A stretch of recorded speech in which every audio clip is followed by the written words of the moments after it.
Hello viewers, অচিন্তদার free coaching চ্যানেলে তোমাদের সকলকে স্বাগত জানাই। আজকের এই ভিডিও ক্লাসে তোমরা যারা কলকাতা বিশ্ববিদ্যালয় সহ রাজ্যের বিভিন্ন বিশ্ববিদ্যালয় বিএ ইতিহাস অনার্সে বা পাশে ফার্স্ট সেমিস্টারে পড়ছো, তোমাদের যে সিসি 1 পেপারটি রয়েছে বা MDC 1 প্রাচীন ভারতের ইতিহাস, এই পেপারটির একটি গুরুত্বপূর্ণ প্রশ্ন বা টপিক বৈদিক যুগের নারী বা ঋগ বৈদিক যুগের নারী। এই টপিকটি নিয়ে বিস্তারিত আলোচনা করা হবে এবং এর যে উত্তরপত্রটি তোমাদের এই ভিডিও ক্লাসের মাধ্যমে প্রদান করা হবে। আমরা দেখিনি আমাদের প্রশ্নটি কি রয়েছে। দেখো, ঋগ বৈদিক যুগের নারী বা ঋগ বৈদিক যুগের নারীদের সামাজিক অবস্থা কেমন ছিল, বা আসতে পারে বৈদিক যুগের নারী, বৈদিক যুগের নারীদের সামাজিক অবস্থা কেমন ছিল। তা বৈদিক যুগ মানে আর্যদের যে যুগটা, সেই যুগটাকে ঐতিহাসিকরা দুভাগে ভাগ করেছেন। একটা ঋগ বৈদিক যুগ, যে যুগে ঋগ্বেদ রচনা করা হয় 1500 থেকে 1000 খ্রিস্টপূর্বাব্দ, এই সময়টাকে বলা হচ্ছে ঋগ বৈদিক যুগ। আর তারপরে 1000 থেকে 600 খ্রিস্টপূর্বাব্দ, এই সময়টাকে বলা হচ্ছে পরবর্তী বৈদিক যুগ। এখন যদি বৈদিক যুগের নারী দেয়, তাহলে ঋগ বৈদিক এবং পরবর্তী বৈদিক দুটোই লিখতে হবে। আবার যদি ঋগ বৈদিক যুগের নারী দেয়, তবে ঋগ বৈদিক যুগের নারীদের লেখার পাশাপাশি বৈদিক যুগে গিয়ে, পরবর্তী বৈদিক যুগে গিয়ে নারীদের ক্ষেত্রে কী কী পরিবর্তন আসছে সেগুলোও কিন্তু উল্লেখ করতে হবে। তা অল ওভার প্রশ্নটি হচ্ছে বৈদিক যুগের নারী বা ঋগ বৈদিক যুগের নারীদের সামাজিক অবস্থা কেমন ছিল। এখন এই প্রশ্নটি আলোচনা করতে গেলে প্রথমে আমরা একটা ভূমিকা লিখব। সেই ভূমিকাতে এটাই লিখব যে ঐতিহাসিকেরা বৈদিক যুগকে দুভাগে ভাগ করেছেন, ঋগ বৈদিক এবং পরবর্তী বৈদিক যুগ। ঋগ বৈদিক যুগে ঋগ্বেদ রচনা হয়, তাই এটাকে বলা হয় ঋগ বৈদিক যুগ।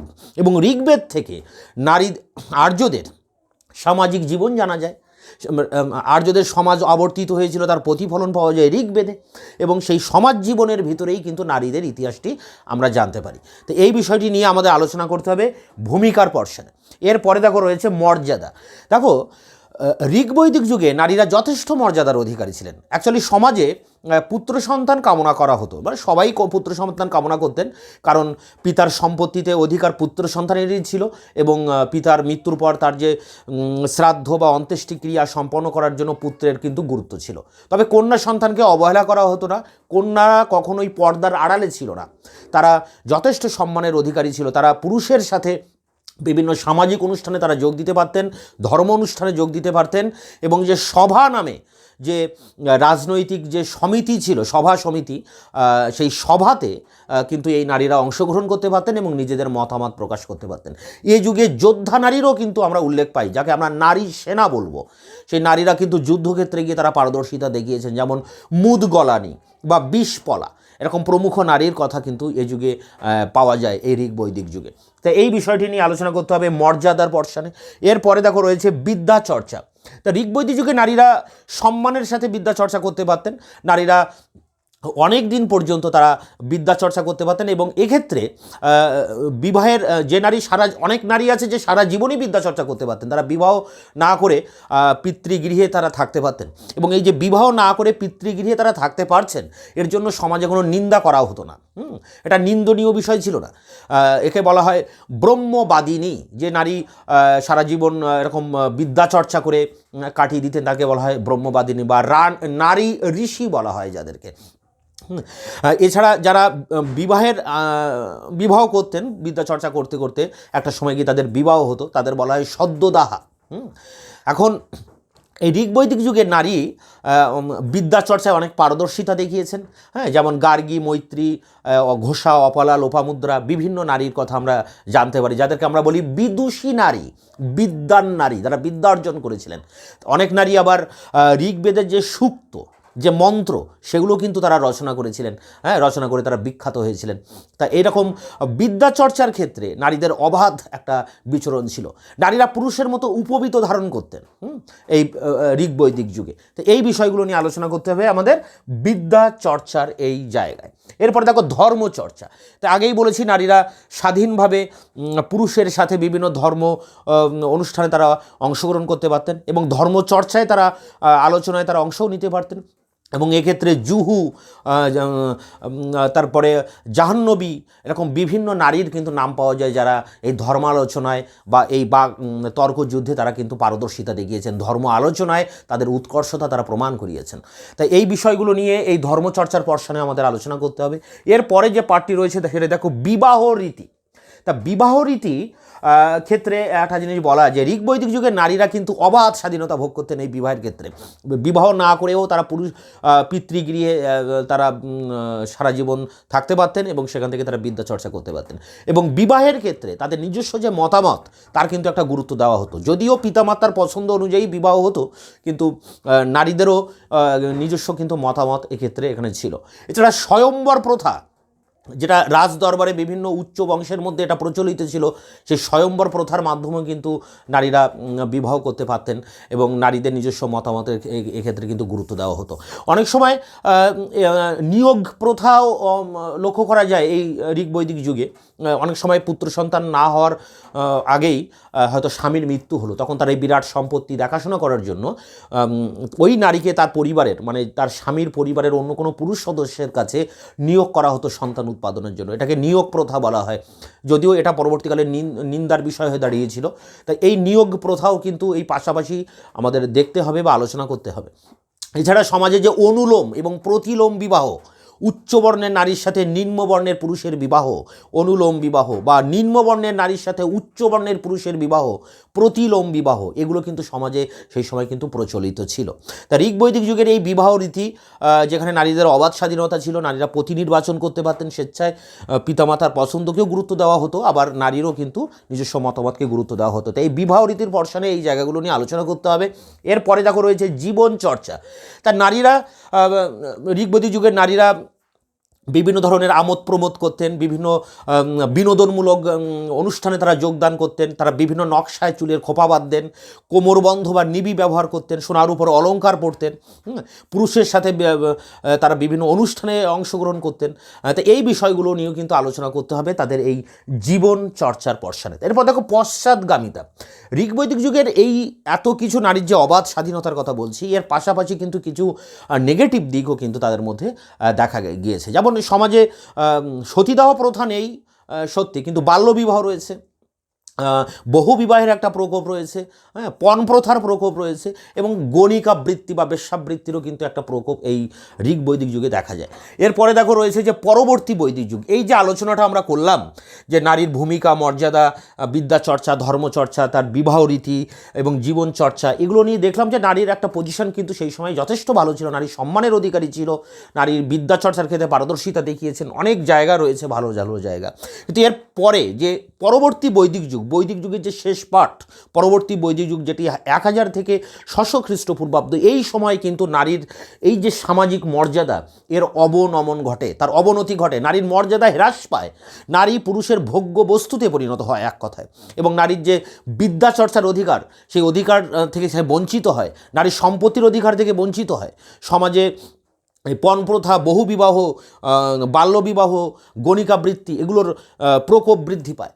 তা এই বিষয়গুলো নিয়ে আলোচনা করতে হবে এরকম পাটে পাটে করে। নারীর এই বৈদিক যুগের নারী আলোচনা করতে গেলে তার ঋগ বৈদিক যুগের নারীদের কী অবস্থা ছিল এবং পরবর্তীকালে গিয়ে পরবর্তী বৈদিক যুগে নারীদের অবস্থা কতটা অবনতি হলো, ডাউন হলো, সেই বিষয়টাও উল্লেখ করতে হবে। তো এই ছিল সংক্ষিপ্ত আলোচনা। এরপরে এই নোটসটা তোমরা যে টিকা আকারে লিখবে 250 ওয়ার্ডে, সেটা কেমন হবে আমরা অন স্ক্রিনে আমরা নোটসটা এবার নিয়ে আলোচনা করব। বৈদিক যুগের নারীদের অবস্থা কেমন ছিল, অথবা ঋগ বৈদিক যুগে নারীদের অবস্থা কেমন ছিল, এটি 5 নম্বরের টিকা। দেখো উত্তরটি এইভাবে তোমরা লিখবে। আর্যদের প্রাচীনতম গ্রন্থ ঋগ্বেদের রচনাকালের ভিত্তিতে ঐতিহাসিকগণ 1500 থেকে 1000 খ্রিস্টপূর্বাব্দ সময়কালকে ঋগ বৈদিক যুগ বলে চিহ্নিত করে থাকেন। এই সময় আর্যরা সপ্তসিন্ধু অঞ্চলে বসতি বিস্তার করে। ঋগ বৈদিক সমাজ সম্পর্কে আলোচনার শুরুতেই নারীর সামাজিক অবস্থানের আভাস দেওয়া হয়েছে। প্রাচীন ভারতে সাধারণভাবে নারীর দুরবস্থা পরিলক্ষিত হলেও ঋগ বৈদিক যুগে তুলনামূলকভাবে নারীর স্বাধীন সত্তা লক্ষ্য করা যায়। ঋগ বৈদিক সমাজে পুত্র সন্তানের জন্ম অধিক কাম্য হলেও কন্যা সন্তানকে মোটেই অবহেলা করা হতো না। নারীর পর্দা প্রথার দ্বারা গৃহের অন্তরালে আবদ্ধ ছিল না, তারা পুরুষের সঙ্গে সামাজিক আচার অনুষ্ঠানে যোগ দিতে পারত। এ যুগে সভা নামে রাজনৈতিক প্রতিষ্ঠানে নারীর অংশগ্রহণ এবং নিজেদের মতামত দানের প্রমাণ পাওয়া যায়।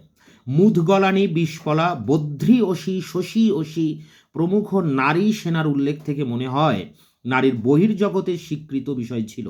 অপুত্রক বিধবার পুত্র লাভার্থে দেবরের সঙ্গে সাময়িক সহবাসের কথা এ সময় উচ্চারিত হয়েছে। পরবর্তী যুগের শাস্ত্রকারগণ বিষয়টিকে নিয়োগ প্রথা বলে অভিহিত করেন। পুত্র সন্তান উৎপাদনের প্রশ্নটি এই সাময়িক সম্পর্ক রচনার সামাজিক স্বীকৃতি লাভ করে।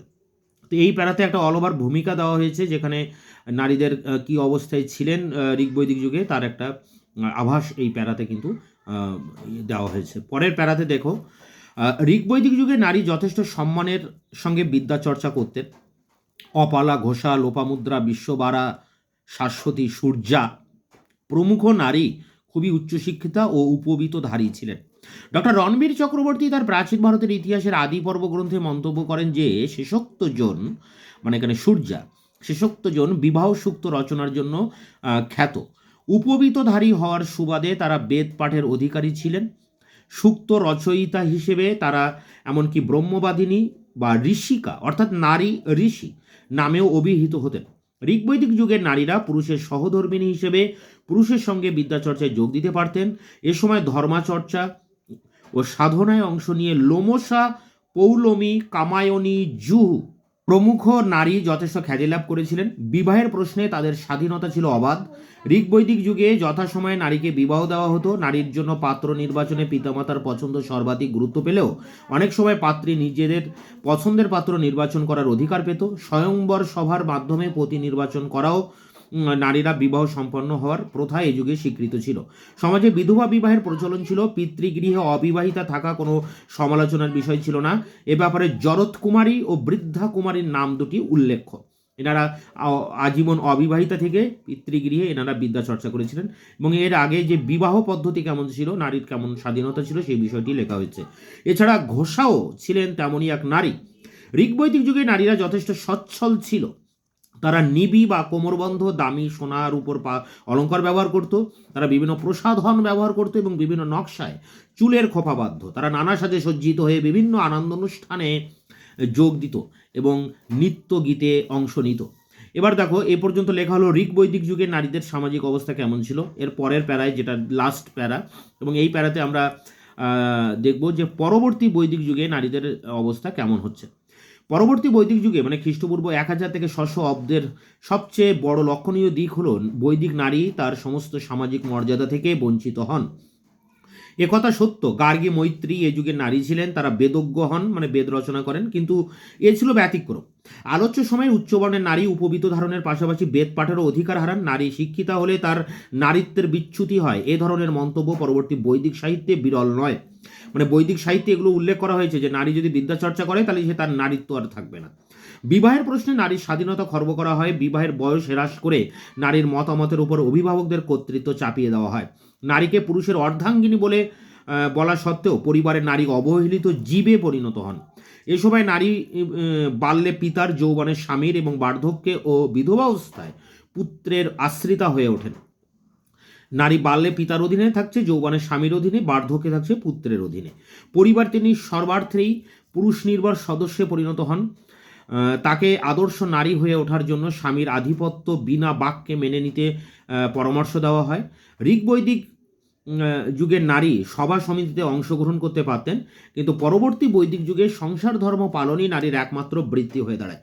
তাহলে এই যুগে দেখো নারীর কতটা অবনতি ঘটছে, তার সমস্ত অধিকার থেকে সে বঞ্চিত হচ্ছে। তার বিবাহের বয়স কমিয়ে তার উপরে পরিবারের সদস্যদের মতামত চাপিয়ে দেওয়া হচ্ছে। যৌবনে পিতা স্বামীর অধীনে এবং বৃদ্ধ বয়সে সে পুত্রের অধীনে থাকছে, এবং পুরুষতান্ত্রিক সমাজে সে আষ্টেপৃষ্টে জড়িয়ে পড়ছে, এবং সে স্বামীর আধিপত্য বিনা বাক্যে মেনে নিতে হচ্ছে, সভা সমিতিতে অংশগ্রহণ করতে পারছে না, এবং পরবর্তী বৈদিক যুগে সংসার ধর্ম পালনই তার একমাত্র বৃত্তি হয়ে দাঁড়াচ্ছে।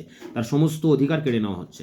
তো এই ছিল ঋগ্বৈদিক যুগের নারী বা বৈদিক যুগের নারীদের সামাজিক অবস্থা। এটি 5 নম্বরের টিকা। এটি তোমরা স্ক্রিনশট করে কালেক্ট করে এই নোটটা তোমরা পড়তে পারো। এটা কিন্তু ভালো নাম্বার তোমরা পাবে পরীক্ষায় যদি লেখো।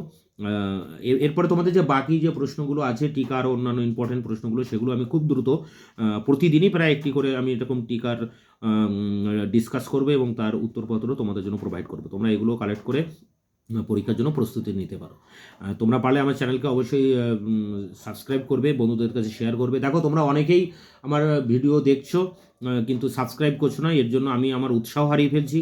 তাই একটু ছোট্ট একটু কাজ, তোমাদের এই সাবস্ক্রাইবটা তোমাদের করতে হবে এবং তারপরে তোমরা এই চ্যানেল থেকে তোমরা সব কিছুই কিন্তু বিনামূল্যে ফ্রিতে এইভাবে একের পর এক ভিডিও ক্লাসের মাধ্যমে সব কিছু পেয়ে যাবে।